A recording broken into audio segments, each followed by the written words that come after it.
विद्यार्थी मित्रांनो, आपण मागच्या व्हिडिओमध्ये बघितलं होतं की आपण नवीन टॉपिकचं सुरू करतोय, final account of a proprietary concern.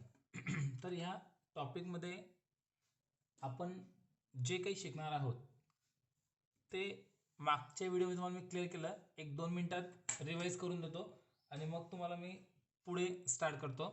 Final account of a proprietary concern म्हणजे काय? प्रोप्रायटरी कन्सर्न म्हणजे ज्या बिझनेसमध्ये एकच मालक आहे त्या बिझनेसचं आपल्याला फायनल अकाउंट बनवायचं आहे. तर फायनल अकाउंट का बरं बनवलं जातं? तर वर्षभरामध्ये आपण जो व्यवहार केले, जे बिझनेस केला, तर त्या बिझनेसमध्ये आपण नफ्यात आहोत की तोट्यामध्ये आहोत, म्हणजे आपल्याला प्रॉफिट झाला आहे की लॉस झालेला आहे, हे जाणून घेण्यासाठी फायनल अकाउंट बनवलं जातं. फक्त हेच नाही, तर आपली पूर्ण वर्षभराची फिनान्शियल आर्थिक स्थिती कशी आहे हे पण जाणून घेण्यासाठी फायनल अकाउंट बनतं. तर फायनल अकाउंटपर्यंत का आपण कसं पोहोचतो? तर तुम्हाला मी काल स्टेप सांगितल्या होत्या की सगळ्यात पहिले ट्रान्झॅक्शन होतं, म्हणजे व्यवहार होतो. नंतर जर्नल एंट्री होते. जर्नल एंट्री झाल्यानंतर आपण त्याची लेजर पोस्टिंग केली. लेजर पोस्टिंग केल्यानंतर आपण त्यांचं बॅलेन्सिंग केलं. बॅलेन्सिंग करणं म्हणजे काय? ते लेजर क्लोज करणं, कॅरी डाऊन ब्रॉड डाऊन करणं, त्याला म्हणतात बॅलेन्सिंग करणं. आणि ते बॅलेन्सिंग जे केलेलं असतं ते एका ठिकाणी ट्रान्सफर होतात, त्याला आपण म्हणतो ट्रायल बॅलन्स, म्हणजे ट्रायल बॅलन्स बनतं. तुम्हाला ट्रायल बॅलन्स 11वीच्या सिलेबसमध्ये आता सेपरेट टॉपिक नाही आहे, पण जेव्हा पण तुम्ही क्लासमध्ये येणार आहेत तेव्हा तुम्हाला मी ट्रायल बॅलन्सचे क्वेश्चन घेईल. तर ट्रायल बॅलन्स जो असतो तो ह्या प्रकारचा ट्रायल बॅलन्स असतो. हे तुम्हाला मी काल समजवलं होतं. म्हणजे इन शॉर्ट काय, तर आपण cash account, purchase account, sales return account, sales capital, purchase return, rent received, हे सर्व अकाउंट आपण ह्या लेजरमध्ये बनवले. आणि ह्या सर्व लेजर क्लोज केल्यानंतर जो बॅलन्स ब्रॉड डाऊन येतो, तो ब्रॉड डाऊनचा बॅलन्स तुम्हाला ह्या ट्रायल बॅलन्सला ट्रान्सफर केलेला असतो. ठीक आहे. आणि हा ट्रायल बॅलन्स म्हणजेच आपल्या या फायनल अकाउंटचा हा क्वेश्चन तुम्हाला दिलेला असतो, हा तुमचा क्वेश्चन असतो. जर तुम्ही नोट्स घेतलेली असेल तर तुम्हाला तिथे लक्षात येईलच की प्रत्येक क्वेश्चन म्हणजे हा तुमचा ट्रायल बॅलन्स असतो. आणि ट्रायल बॅलन्सच्या खाली काही ॲडजस्टमेंट सुद्धा असतात. त्या ॲडजस्टमेंट तुम्हाला मी हळूहळू समजवेल, पण लक्षात घ्या हे तुम्हाला अगोदर काय असतं, ट्रायल बॅलन्स. आणि मग या ट्रायल बॅलन्सवरनं आपल्याला बनवायचं असतं फायनल अकाउंट. ओके. आणि फायनल अकाउंट कधी बनतं? At the end of the year, म्हणजे वर्षाच्या शेवटच्या दिवशी बनतं. आणि ते कधी बनतं? 31 मार्च ह्या दिवशी बनतं. ओके. आणि आता इतकं क्लिअर झाल्यानंतर तुम्हाला मी अजून हे पण बोललो होतो की आपल्याला किती अकाउंट्स बनवायचे असतात. तर 3 अकाउंट, एक ट्रेडिंग अकाउंट म्हणजे व्यापारी खाते, प्रॉफिट अँड लॉस अकाउंट नफा तोटा खाते, आणि बॅलन्स शीट म्हणजे ताळेबंद, हे 3 अकाउंट तुम्हाला बनवायचे असतात. या 3 अकाउंटचं आपण 2च अकाउंटमध्ये डिवायडेशन करून टाकतो. म्हणजे काय, तर ट्रेडिंग आणि प्रॉफिट अँड लॉस एकत्र ओपन करतो आणि बॅलन्स शीट सेपरेट. तुम्ही जर सेपरेट सेपरेट जरी 3 ओपन केले तर काहीच फरक पडत नाही. पण मी तुम्हाला आज जे फॉर्मॅट यांचे समजवणार आहे ते ट्रेडिंग आणि प्रॉफिट अँड लॉसचं एकत्र असेल आणि बॅलन्स शीटचं वेगळं असेल. ओके. तर आता आपण फॉर्मॅट बघू. अगोदर हे क्लिअर करा की आपण नेमकं काय शिकतोय. आपण नेमकं काय शिकतोय, तर फायनल अकाउंट बनवतोय. तर फायनल अकाउंट नेमकं काय असतं?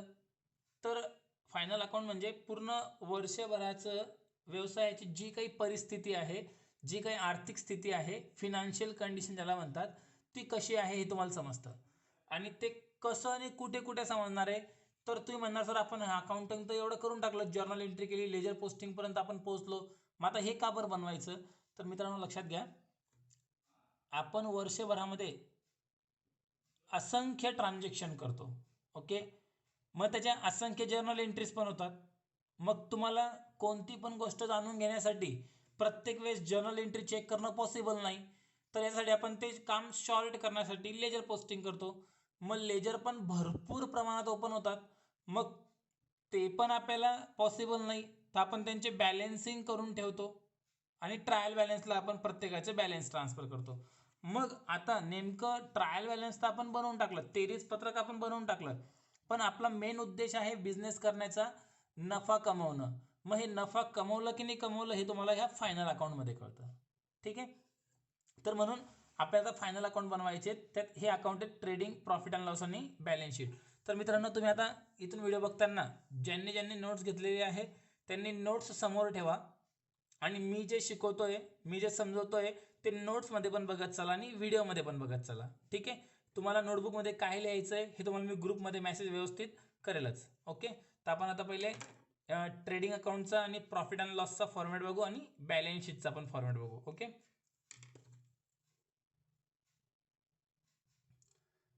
तर बघा मित्रांनो, तुमच्या लक्षात येतं बघा, आता या प्रकारचे हे अकाउंट असतात.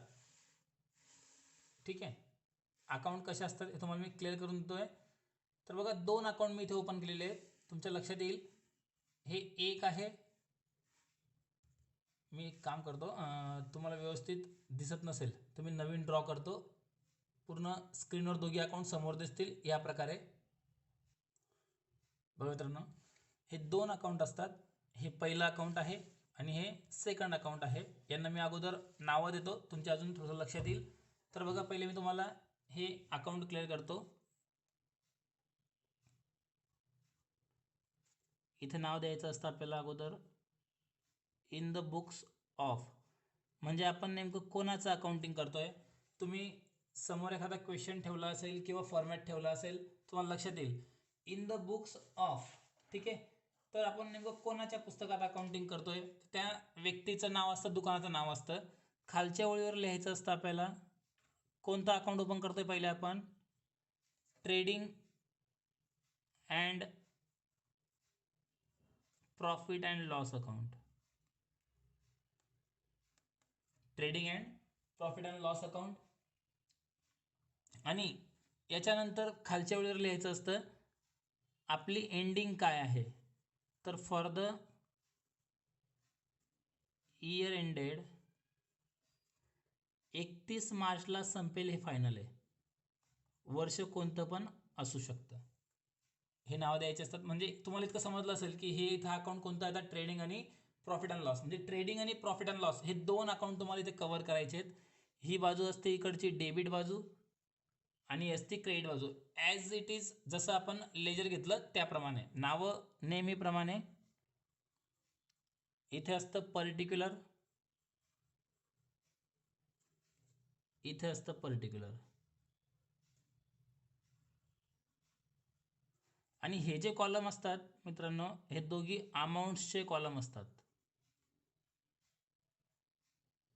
हे दोघी अमाऊंट्सचे कॉलम असतात.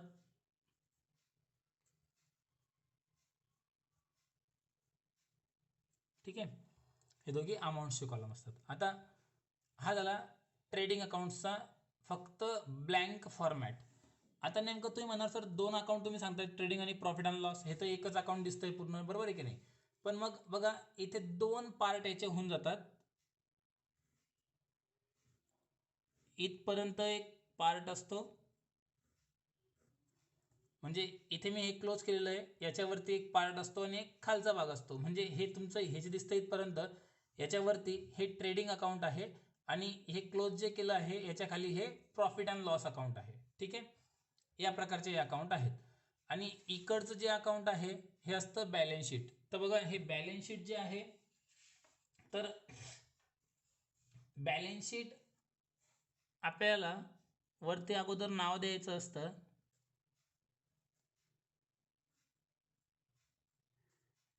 Balance sheet as on 31 March. Balance sheet तुमच्याकडे जसं नवीन आहे, याला पर्टिक्युलर नाव येत नाही, तर याला नाव येतं लायबिलिटीज,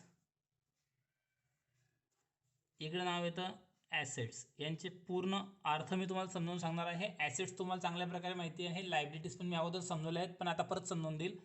आणि इथे पुन्हा हे कॉलम जे आहेत ते अमाऊंटचे कॉलम असतात.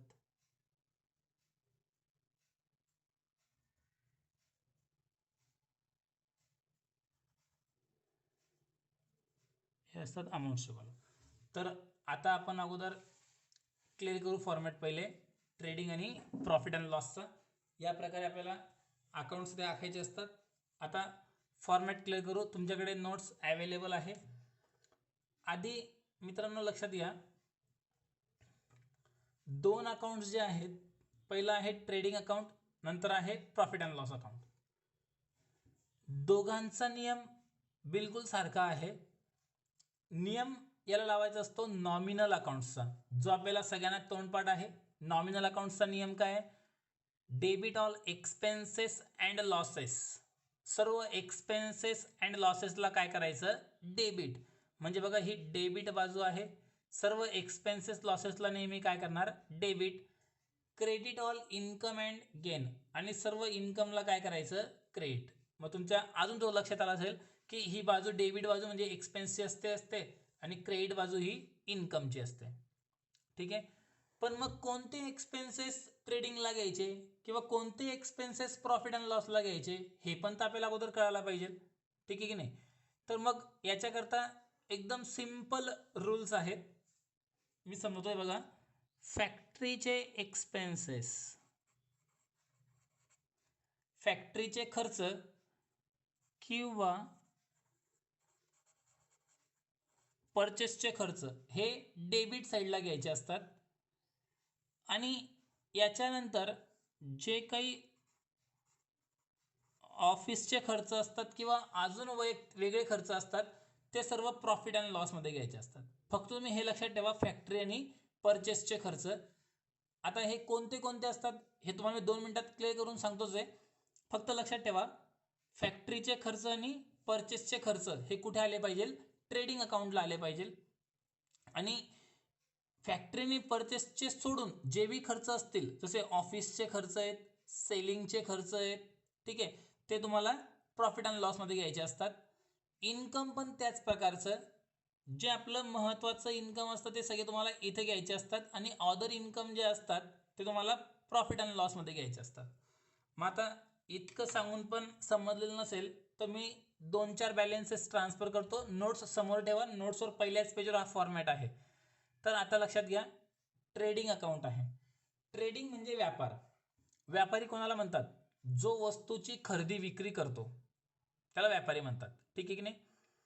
तर परचेस किंवा सेल्स जर असेल तर तुम्हाला हे ट्रेडिंग अकाउंटला घ्यावं लागतं.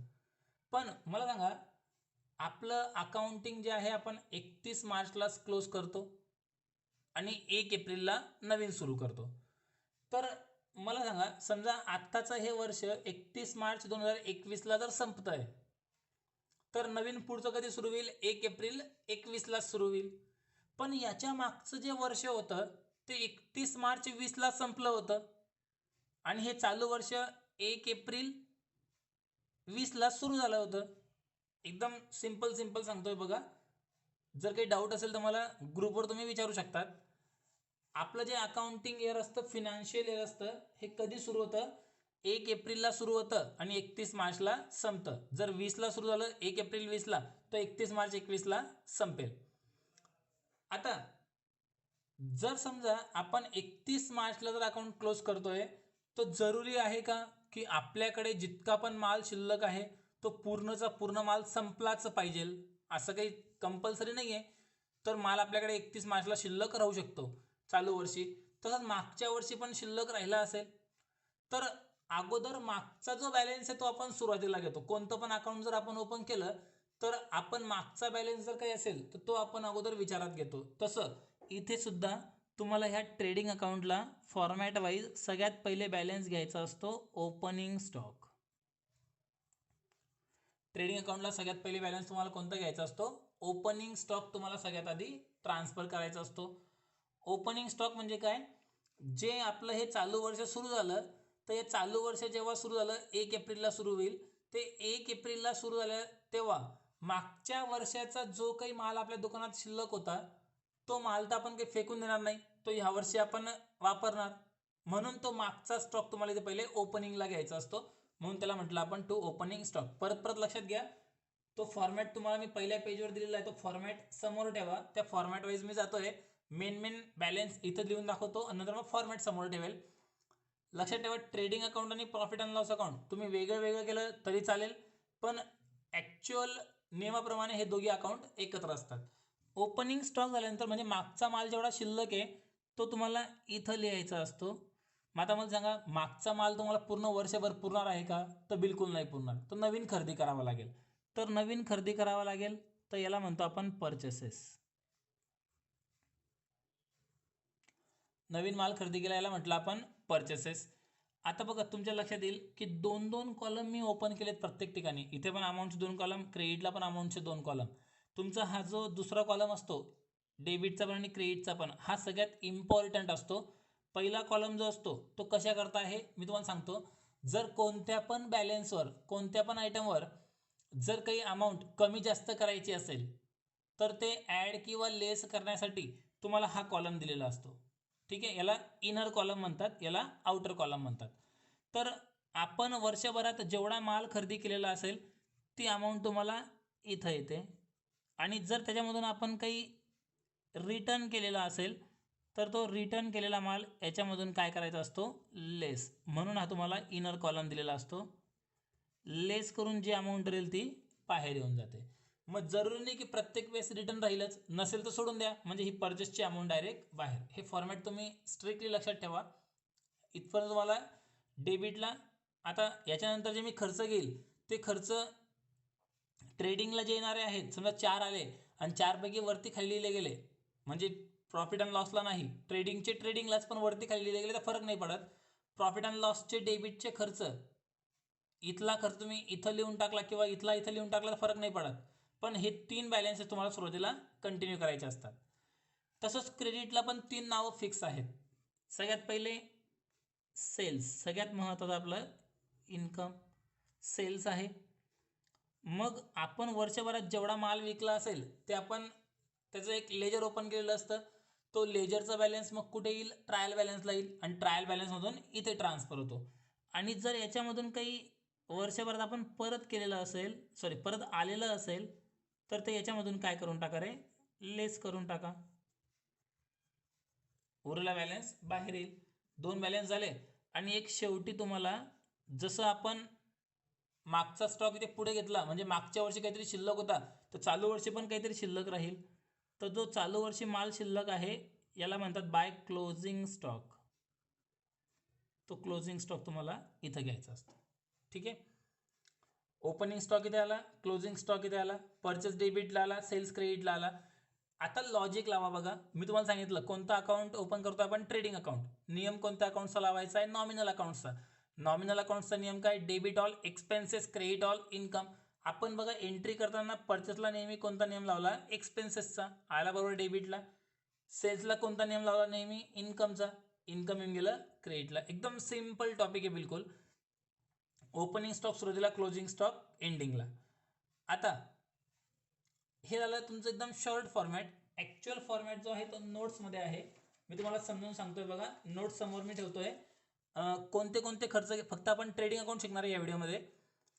ट्रेडिंग अकाउंटचे डेबिटला कोणते कोणते खर्च येणार आहेत, फॅक्टरीचे आणि परचेसचे. ठीक आहे, आणि बाकीचे कुठे येतील, प्रॉफिट अँड लॉसचे डेबिटला, ऑफिसचे आणि सेलिंगचे, ते आपण पुढच्या व्हिडिओमध्ये बघू. फक्त ट्रेडिंग अकाउंटचा फॉर्मॅट आपल्याला आता क्लिअर करायचा. मी आता तुमच्यासमोर ट्रेडिंग अकाउंट ठेवतोय फॉर्मॅट वाईज. तुम्ही पण तुमच्या नोट्समधला फॉर्मॅट समोर घ्या. जसं बघा आता, financial account of proprietary concern in the books of mister trading account for the year ending. हे बघा सेम तुम्हाला जे समजून सांगितलं ते सगळं इथं आहे. पर्टिक्युलर अमाऊंट्सचे 2 कॉलम आहेत, क्रेडिटला पर्टिक्युलर अमाऊंट्सचे 2 कॉलम आहेत. ही इथली तुमची आहे डेबिट साईड, ही इथली आहे क्रेडिट साईड. डेबिटला सगळ्यात पहिले काय घेणार, ओपनिंग स्टॉक, नंतर घेणार परचेसेस, आणि जर रिटर्न असेल तर रिटर्न त्यामधून लेस होईल आणि अमाऊंट येऊन जाईल बाहेर. याच्या व्यतिरिक्त तुम्हाला मी काय सांगितलं अजून, की इथे कोणते कोणते खर्च येतील, फॅक्टरीचे आणि परचेस संबंधित, फॅक्टरी संबंधित आणि परचेस संबंधित खर्च येतील. जसं कॅरिएज म्हणजे माल खरेदी करताना लागलेलं गाडीचं भाडं, फ्रेट रेल्वेमार्फत आणलेलं गाडीचं भाडं, कार्टेज आहे, ऑक्ट्राय म्हणजे जकात, टोल नाक्यावर जे पैसे भरतो आपण त्याला ऑक्ट्राय म्हणतात, कस्टम ड्युटी एअरपोर्टवर भरलेले पैसे असतात, इम्पोर्ट ड्युटी, वेजेस म्हणजे मजुरी, फॅक्टरीचा खर्च मानला जातो, फॅक्टरीचा रेंट आहे, एक्सपेन्सेस आहे फॅक्टरीचा, तर फॅक्टरीमध्ये ट्रेडिंगच्या डेबिटला येऊन जाईल.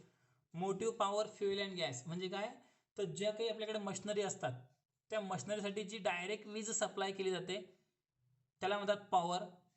फ्युएल त्यासाठी जे काही इंधन लागतं, ऑइल वगैरे लागतं त्याला म्हणतात फ्युएल. गॅस किंवा कोल, कोल म्हणजे कोळसा, पूर्वीच्या काळी बहुतेक मशिनरीमध्ये कोळसा वापरला जायचा म्हणून तो पण इथं आला. आता मला सांगा मशिनरी कुठे वापरली जाईल, ऑफिसमध्ये की फॅक्टरीमध्ये?